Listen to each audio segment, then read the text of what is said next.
உன்னுடைய புது முயற்சிகள் உனக்கு வெற்றியை தரப்போகிறது. நீ எப்போதும் சிந்திப்பதிலிருந்து இப்போது மாறுபட்டு சிந்திக்க ஆரம்பித்து விட்டாய். இந்த மாற்றமே உன் வாழ்க்கையின் மிகப்பெரிய மாற்றத்திற்கான அடித்தளமாக அமையப் போகிறது. எப்பொழுதும் நேர்மறையான எண்ணங்களோடு என் மீது நம்பிக்கை வைத்து நீ செய்யக்கூடிய செயல்களும் பேசக்கூடிய வார்த்தைகளும் உன் வாழ்க்கையில் உனக்கு மேன்மேலும் நன்மைகளை கொண்டு வந்து சேர்க்கும். ஆனால் எதை செய்யும் பொழுதும் எதை பேசும் பொழுதும் கொஞ்சம் அதில் கவனமாக இரு. விரைவில் விரும்பிய அனைத்து மாற்றங்களும் உன் வாழ்வில் கிடைக்கும். நீ பார்த்த உறவுகளும் நீ சேர்த்த செல்வமும் உன்னை கைவிடும் பொழுது சாயி என்று சொல்லிப்பார்.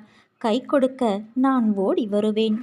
என் பக்தனாகிய நீ என்னை வழிபட ஆரம்பித்த நாள் முதல் நான் உன்னை கவனித்து எந்த சூழ்நிலையிலும் தாங்கிக் கொண்டு உனது பாரங்களை நான்